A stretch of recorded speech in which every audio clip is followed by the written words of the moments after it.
على رسوله الكريم أما بعد فأعوذ بالله من الشيطان الرجيم بسم الله الرحمن الرحيم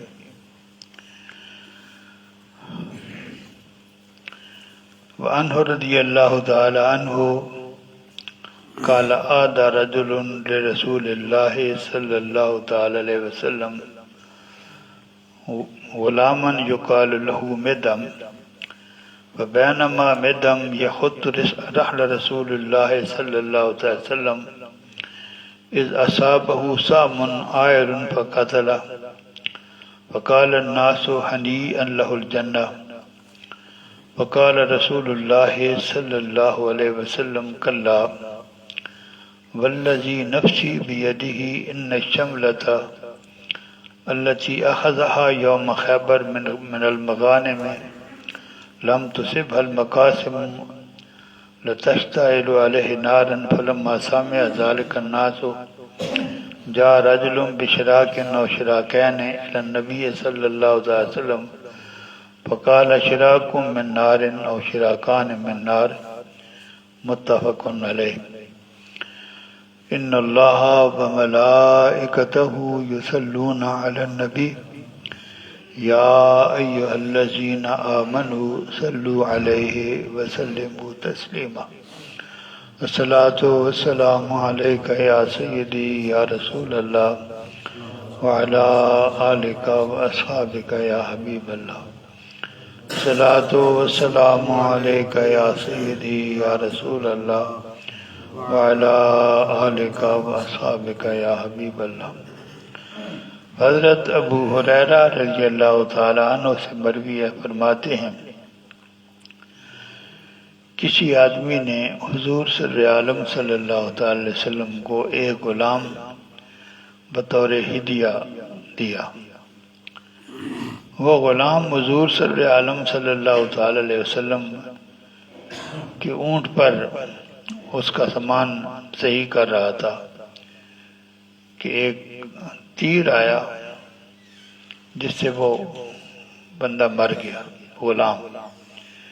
یہ پتہ نہیں کہ کہاں سے تیر آیا، تو لوگ کہنے لگے اس کو جنت مبارک ہو، یہ شہید ہو گیا۔ حضور صلی عالم صلی اللہ علیہ وسلم نے فرمایا ہرگز کہ نہیں، وہ ذات جس ذات کی قبضہ قدرت میں میری جان ہے، اس کی قسم، خیبر کے دن اس نے جو ایک چادر چرائی تھی مال غنیمت میں سے، تقسیم سے پہلے اس کو اس نے اپنے قبضے میں لے لیا تھا۔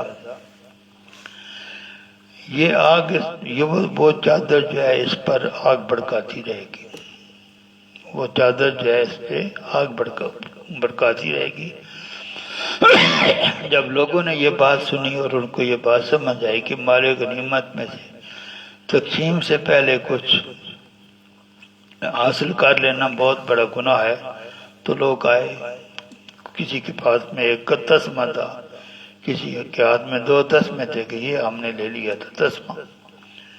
تو جب حضور صلی عالم صلی اللہ تعالی وسلم نے ان کے ہاتھ میں وہ تسمے دیکھے جو واپس کرنے آئے تھے، تو حضور صلی اللہ علیہ وسلم نے فرمایا یہ تسمے آگ کے ہیں، اگر تم ان کو واپس نہ کرتے، اپنے پاس رکھتے، تو یہ تم پر آگ بھڑکاتے، آگ سے تم نہ بچ سکتے۔ یہ حدیث پاک متفق علیہ۔ یہ جو مال کے معاملات ہیں، یہ اللہ تبارک و تعالیٰ کی نگاہ میں یہ بہت زیادہ سیریس ہے، ان پہ مواخذہ بہت سخت ہوتا ہے۔ آپ کا دین تو یہاں تک کہتا ہے کہ آپ کو رستے میں کوئی چیز پڑی ہوئی ملے اس کو مت اٹھاؤ، تمہاری ملکیت نہیں ہے، اس چیز کو اپنی قبضے میں کرو جو تمہاری ملکیت ہے، تم نے خریدی ہے، کسی نے تمہیں بطور تحفہ یا ہدیہ دی ہے، تم کو وراثت میں ملی ہے، وہ تو تمہاری ہے، اس پہ قبضہ کرو۔ جو تمہاری نہیں ہے اس پہ قبضہ نہ کرو۔ اگر اس چیز کو اپنے قبضے میں لیتے ہو تو وہ لقطہ ہے، اور لقطے کے اتنے سخت کام ہے کہ تم نے پڑی ہوئی جو چیز اٹھائی ہے تمہیں پتہ ہے یہ تمہاری نہیں ہے، مالک کوئی اور ہے، تو تمہاری ذمہ داری ہے کہ اس کا مالک تلاش کرو اور اس کے حوالے کرو، اعلان کرو اس کا۔ بہت اتنے وہ مشکل احکام ہے کہ آدمی حیران ہو جاتا ہے، یعنی 1 سال نہیں، 2 سال نہیں، بڑی لمبی مدت علماء نے لکھی ہے کہ اتنا عرصہ تمہیں اس کا اعلان کرنا پڑے گا۔ اس کے بعد بھی اگر تم اس کا استعمال کرو گے اور بعد میں اس کا مالک سامنے آ گیا تو تمہیں اس کی چیز جو ہے اس کی قیمت ادا کرنی پڑے گی۔ وعن عبد الله بن عمرو رضی اللہ تعالی عنہما قال كان على ثقل النبي صلی اللہ تعالی وسلم رجل يقال له كركرة فمات فقال رسول الله صلی اللہ تعالی وسلم هو في النار فذهبوا فينظرون فوجدوا أباة قد غلها رواه البخاری۔ حضرت عبداللہ بن عمر رضی اللہ تعالی عنہما سے مروی ہے، فرماتے ہیں حضور صلی اللہ صلی اللہ تعالی وسلم کے سامان کی حفاظت پر ایک آدمی مقرر تھا جس کا نام کرکرا تھا، وہ مر گیا۔ حضور صلی اللہ تعالی وسلم نے فرمایا یہ دوست کی ہے، یہ دوست کی ہے۔ حضور صلی اللہ تعالی وسلم کی خدمت کر رہا تھا، مسلمان تھا۔ لوگ تو اس کے بارے میں اس نے جان رکھتے ہیں کہ اس کو حضور صلی اللہ تعالی وسلم کی خدمت کا شرف حاصل ہوا ہے تو یہ تو جنتی ہوگا۔ حضور صلی اللہ تعالی وسلم نے فرمایا یہ تو دوست کی ہے۔ اب لوگوں کے ذہن میں یہ بات ہے کہ یہ دوست کی ہے کیوں ہے؟ مسکیٹو لگی تو جب وہ اس کا سامان کو دیکھا تو اس میں ان کو ایک جو وہ ابا ملی، ابا قمیض کے اوپر پہننے والی جو چیز عرب پہنتے ہیں، ٹوگا ٹائپ، اس کو ایک ابا ملی جو اس نے مال غنیمت میں تقسیم سے پہلے دھوکہ کر کے حاصل کر لی تھی، فراڈ کر کے، غلول کر کے حاصل کر تھی۔ اس حدیث پاک کو امام بخاری نے روایت کیا۔ وعن ابن عمر رضی اللہ تعالی عنہ قال كنا نصيب في مغازينا العسل والعنب فناكله ولا نرفعه رواه البخاری۔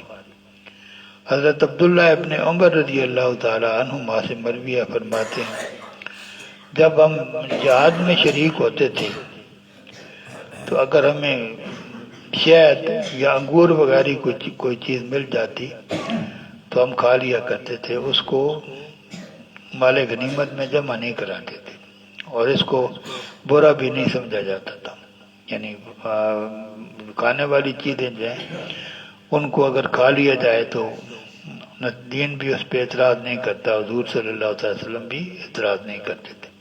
کہتے ہیں کہ ہم کھا لیا کرتے تھے اور اس کو تقسیم کے لیے جہاں مال جمع ہوتا تھا وہاں پیش نہیں کرتے تھے۔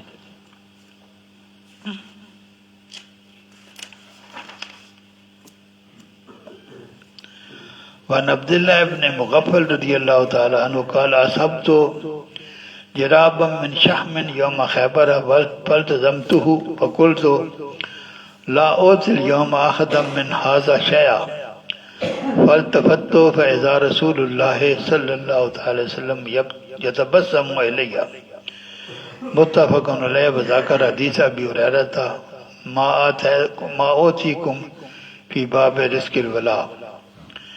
حضرت عبداللہ ابن مغفل رضی اللہ تعالی عنہ سے مروی ہے، فرماتے ہیں خیبر والے دن مجھے ایک برتن ملا جس کے اندر چربی تھی، میں نے اس پر قبضہ کر لیا۔ فالتزمت، میں نے اس نے اپنے ساتھ لگا لیا، یعنی قبضہ کر لیا۔ میں نے کہا میں اس میں سے کسی کو کچھ بھی نہیں دوں گا، اس میں سے کسی کو کچھ بھی نہیں دوں گا۔ میں یہ اعلان کر رہا تھا، میں نے دیکھا تو حضور صلی اللہ علیہ وسلم میری طرف دیکھ کر مسکرا رہے تھے، میری طرف، کیونکہ یہ چیز ایسی تھی جس چیز کو استعمال کرنے سے شریعت منع نہیں کرتی، کھانے کی چیز ہے، تو حضور صلی اللہ علیہ وسلم نے بھی اس پر اعتراض نہیں کیا۔ جب میں کہہ رہا تھا کہ کسی کو کچھ نہیں دوں گا تو حضور صلی اللہ علیہ وسلم میری طرف دیکھ کر مسکرا رہے تھے۔ وآخر دعوانا ان الحمدللہ رب العالمین۔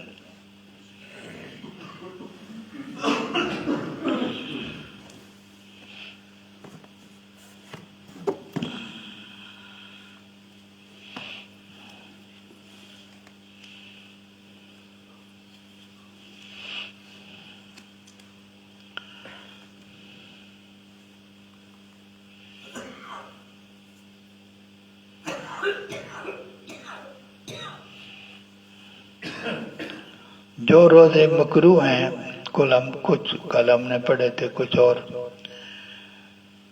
جمعہ کے دن کو روزے کے لیے مخصوص کرنا. اگر آپ روزے رکھ رہے ہیں درمیان میں جمعہ آ جاتے حرج کوئی نہیں، لیکن اور کوئی آپ روزہ نہیں رکھتے اور صرف جمعے والے دن روزہ رکھتے ہیں تو یہ مکروہ ہے، کیونکہ یہ عید ہے مسلمانوں میں. اس لیے اس کو عید روزے کے لیے مخصوص کرنا یہ مکروہ ہے.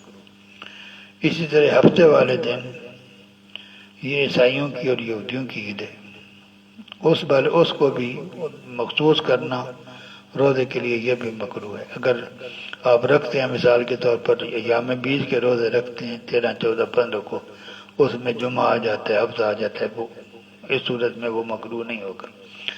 لیکن اس کو مخصوص کرنا روزے کے لیے یہ مکروہ ہے. اسی طرح اور کچھ دن ہیں جب نیروز مرجان یہ جو لوگ سورج کی پوجا کرتے ہیں ان کی عید کے دن ہیں، تو ان کو بھی مخصوص کرنا جو ہے وہ روزے کے لیے یہ بھی مکروہ ہے.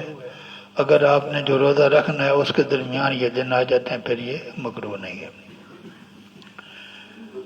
صوم وصال یہ ہے کہ آدمی ایک روزہ رکھتا ہے، اس کو افطار کیے بغیر اگلا روزہ بھی رکھ لیتا ہے، درمیان میں افطار ہی نہ کرے روزہ، تو اس کو یوم وصال کہتے ہیں. اس کو حضور صلی اللہ علیہ وسلم نے مکروہ فرمایا. حضور صلی اللہ علیہ وسلم خود صوم وصال رکھتے تھے. صحابہ کرام حضور صلی اللہ علیہ وسلم کی سنت سمجھ پر اس پر عمل کرنے کی کوشش کرتے تھے. حضور صلی اللہ علیہ وسلم نے منع فرمایا. صحابہ کرام نے عرض کی یا رسول اللہ آپ خود تو رکھتے ہیں ہمیں منع فرماتے ہیں. تو حضور صلی اللہ علیہ وسلم نے فرمایا تھا ایکم مثلی، تم میں سے کون میری طرح ہے، ابھی تو عند ربی یطعمنی و یسقینی، میں تو اپنے رب کے پاس ہوتا ہوں، مجھے کھلا بھی دیتا ہے پلا بھی دیتا ہے. اس لیے میں اگر صوم وصال رکھتا ہوں تو میرے لیے یہ ممکن ہے، لیکن تمہارے لیے ممکن نہیں ہے، مشکل ہے، اپنے آپ کو مصیبت میں نہ ڈالو. تو حضور صلی اللہ علیہ وسلم یہ وہ کام ہے جو حضور صلی اللہ علیہ وسلم کرتے تھے، آپ کے لیے یہ اس کی اجازت تھی، لیکن حضور صلی اللہ علیہ وسلم نے امت کو اس کے لیے منع فرما دیا اور امت کے لیے یہ مکروہ ہے. صوم الدار، ہمیشہ روزہ رکھنا. کوئی آدمی کہتا ہے میں ہمیشہ روزہ رکھوں گا، کوئی دن بھی ہے میں روزہ افطار نہیں کروں گا، تو یہ مکروہ ہے. حضور صلی اللہ علیہ وسلم نے فرمایا سب سے بہتر روزہ جو ہے وہ یہ صوم داؤد ہے. اور صوم داؤد یہ ہے کہ ایک دن روزہ بندہ رکھے اور ایک دن افطار کرے. اس کو حضور صلی اللہ علیہ وسلم نے فرمایا یہ تمہارا صوم الدار ہے. سب اگر ایسا رکھو گے تو ثواب اتنا ملے گا جو گویا تم نے ہمیشہ روزے ہی رکھے. روزے جو ہیں وہ دو قسم کے ہیں. کچھ ایک وہ ہیں کہ رات کو اس کے لیے نیت کرنا ضروری ہے. رات سے مراد ہے روزے کا وقت شروع ہونے سے پہلے، روزے کا وقت شروع ہونے سے پہلے اس کے لیے نیت کرنا، متعین کرنا کون سا روزہ رکھ رہا ہوں. کچھ روزے وہ ہیں جس میں یہ ضروری ہے، کچھ وہ روزے ہیں جس کی نیت آپ جو ہے وہ دوپہر تک کر سکتے ہیں. جن میں یہ رات کے وقت نیت کرنے کی اور متعین کرنے کی ضرورت نہیں ہے وہ کون سے ہیں؟ رمضان کا روزہ جو ہے اس کے لیے ضروری نہیں ہے کہ آپ وقت شروع ہونے سے پہلے اس کی نیت کریں، نہ مقرر کرنا میں کون سا. آپ کہتے رمضان والے دن آپ روزہ رکھتے ہیں تو یہ آپ کا پہلی رمضان کا روزہ ہی شمار ہوگا. آپ کو نہ متعین کرنے کی ضرورت ہے اور نہ روزے کا وقت شروع ہونے سے پہلے اس کی نیت کرنا جو ہے وہ ضروری ہے. اسی طرح اگر آپ نے نظر مانی تھی کہ فلاں تاریخ کو میں روزہ رکھوں گا، تاریخ مقرر کر دی. اس کو کہتے ہیں نظر معین. آپ نے نظر مانی اور وقت فکس کر دیا فلاں تاریخ. اس دن اگر آپ روزہ رکھیں گے اس کی بھی آپ کو پہلے، کیونکہ وہ پہلے ہی مقرر شدہ ہے، رمضان بھی پہلے مقرر شدہ ہے، تو اس کی آپ کو رات کو نیت کرنے کی ضرورت نہیں ہے. نفلی روزہ اس کی بھی پہلے نیت کرنے کی ضرورت نہیں ہے. یہ روزے جو ہیں یہ آپ کو رات کو بھی نیت کر سکتے ہیں اور نصف النہار تک اس کی آپ نیت کر سکتے ہیں. اور نصف النہار یہ اس کو دعوی کبریٰ کہتے ہیں. میں اس پہ تھوڑا یہ تفصیل طلب ہے، کل اس پہ تفصیل کروں جب وہ بیان کروں گا کہ یہ جو رمضان کا روزہ ہے اس کی نیت آپ دعوی کبریٰ سے پہلے کر سکتے ہیں. دعوی کبریٰ کی تشریح میں انشاءاللہ کل کروں. وآخر دعوانا الحمدللہ رب العالمین.